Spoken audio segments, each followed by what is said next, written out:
Hello tout le monde, c'est Julie Yemolo et aujourd'hui je vais vous raconter l'Ironman d'Hambourg. Je vous emmène avec moi pour un programme avec 3,8 km de natation, 180 km de vélo et 42 km de course à pied. Alors on est parti le mercredi avant la course en direction de l'Allemagne.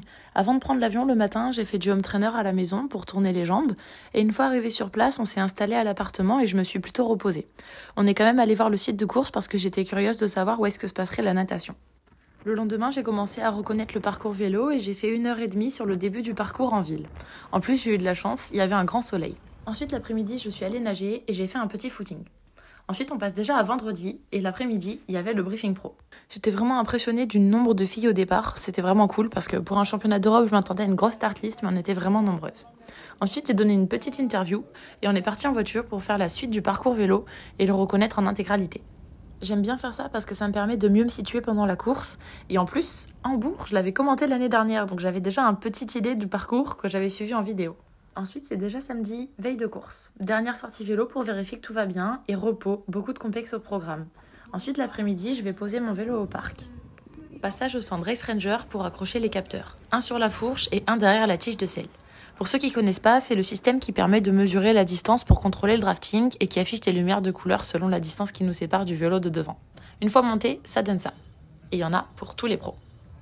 Voilà, mon vélo est prêt, j'ai couvert les parties électroniques et il est bien accroché pour tenir là toute la nuit. Je traverse le parc à vélo qui est juste gigantesque, mais vraiment immense. Je pense qu'il y avait plus d'1 kilomètre à chaque transition, tellement qu'il y avait des vélos à ranger. Ensuite, je vais accrocher mes sacs de transition. D'ailleurs, petite astuce, si vous vous trompez tout le temps, le rouge, c'est comme run, donc pour la course à pied, et le bleu, blue, c'est pour le bike. Hé hé, de rien, de rien. Ensuite, direction la piscine pour une dernière petite natte. Bon, là, franchement, c'était presque frustrant pour moi parce que la piscine est trop cool et j'aime bien nager. Mais le coach a dit pas plus d'1 kilomètre. Oh, c'est trop dur d'aller à la piscine que pour 1 kilomètre. Ensuite, retour à l'appart et repos. Je fais du complexe et je me repose un max avant la course de demain. Je finis de préparer mes dernières affaires et je prépare aussi mon petit déj pour le lendemain, donc mon gâteau sport au chocolat. Trop bon. Juste à mettre de l'eau et le mettre au micro-ondes et en plus c'est fait exprès. Et ensuite, dodo, il faut se coucher le plus tôt possible. Bing! Réveil 3h30, c'est parti, go manger le gâteau sport au chocolat et se préparer la tresse, la trifonction et c'est parti, let's go pour le parc à vélo.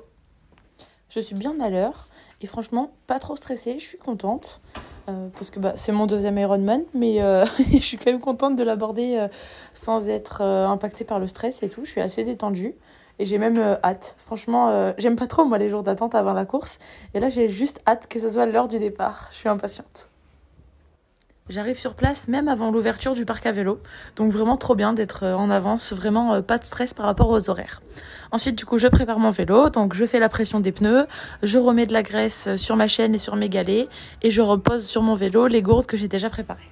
Ensuite je m'approche du départ pour commencer à mettre ma combi et à m'échauffer.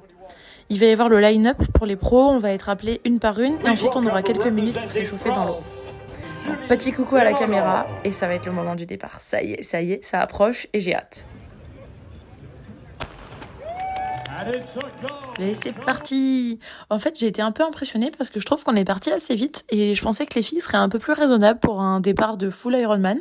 Mais bon, si elles voulaient partir vite, ok, alors partons vite. On se retrouve rapidement en tête, Fenella Langridge et moi.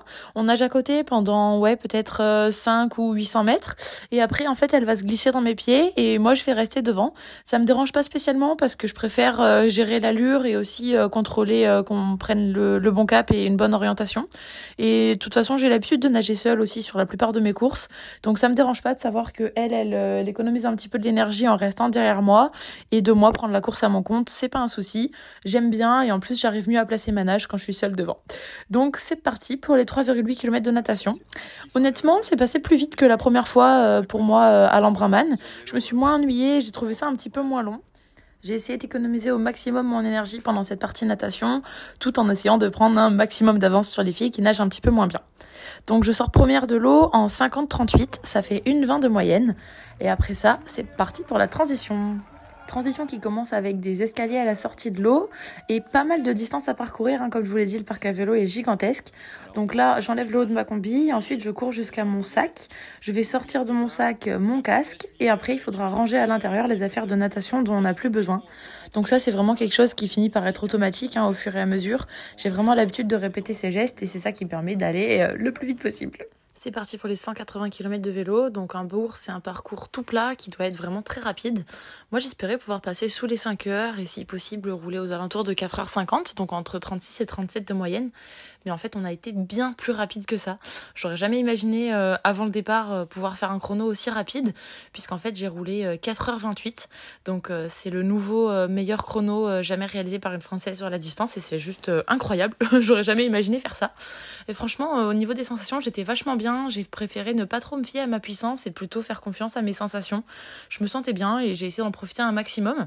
J'ai roulé avec la tête de course avec Fenella Langridge pendant 30 km, puis je me suis retrouvée seule pendant les 60 km restants jusqu'à la fin du premier tour.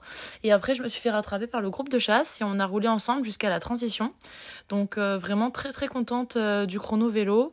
J'ai réussi, été assez confortable sur mon vélo, pas de souci à maintenir la position aéro et pas de souci non plus pour suivre le plan nutritionnel. Donc j'ai bien réussi à boire et à manger comme prévu pour bien sûr apporter assez d'énergie à mon corps. Donc du coup, je rentre à l'ère de transition en 3e position et ça va être parti pour le marathon. À ce moment-là, je sais que j'ai réussi à réaliser un gros chrono vélo, mais j'ai pas fait le calcul que je peux aussi viser un sacré temps au total. Donc je pars sur le marathon et franchement, je me sens bien, vraiment bien. Je regarde pas la montre et j'ai les jambes qui courent toutes seules, je suis nickel et j'essaie d'en profiter un maximum, même si je me dis bon, ça tiendra peut-être pas jusqu'au bout.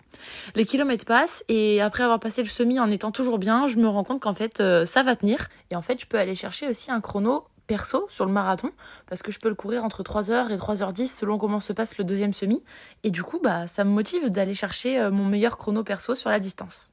Le top 6 était quand même vraiment groupé à la fin du vélo et je me suis rapidement retrouvée à la 5e place. Le 3e tour du marathon est quand même un petit peu plus dur musculairement, il commence à y avoir des petites douleurs qui apparaissent, mais sur le 4e ça va beaucoup mieux et je reprends des forces et j'arrive à réaccélérer un petit peu. Au final, il y a Elsvisser qui me rattrape et je passe 6e dans les derniers kilomètres. Mais à ce moment-là, c'est vraiment pas très grave pour moi parce que je suis vraiment satisfaite personnellement de ma course et de ce que j'ai réussi à mettre en place parce que tout s'est bien passé du début à la fin. Et du coup, c'est juste du bonheur pour moi de profiter des derniers kilomètres parce que je sais que je suis 6e sur le championnat d'Europe et que j'ai fait une course complète et que je peux juste être super contente de ça. Bon, le truc que j'avais pas réalisé, c'était le chrono total. 8h34, 03, incroyable. J'aurais jamais pensé aller aussi vite. Moi, je pensais essayer de faire 9h et si ça se passait pas trop bien, 9h30, ça aurait été bien.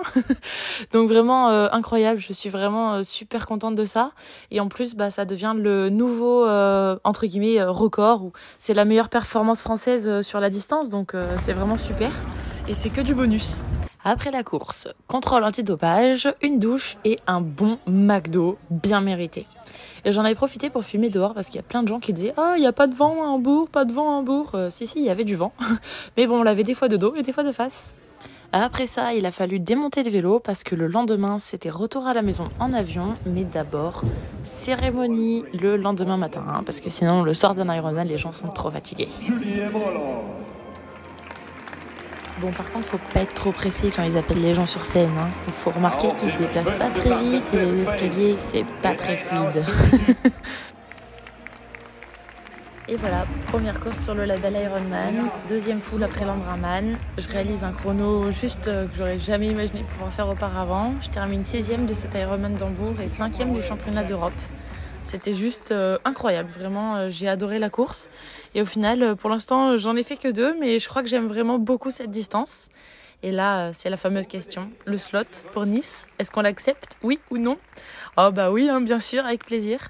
Donc voilà, officiellement qualifiée pour le championnat du monde d'Ironman qui aura lieu à Nice le 22 septembre. J'ai hâte. Nice, c'était mon premier 73. Ça a été aussi mes tout premiers mondiaux de 73 en groupe d'âge 18-24. Et y retourner en tant que pro pour les premiers mondiaux féminins qui auront lieu là-bas, c'est juste incroyable. Donc voilà, génial, trop hâte. Merci Hambourg et trop hâte d'être à Nice. Et merci à tous pour votre soutien et merci de me suivre. Salut, salut!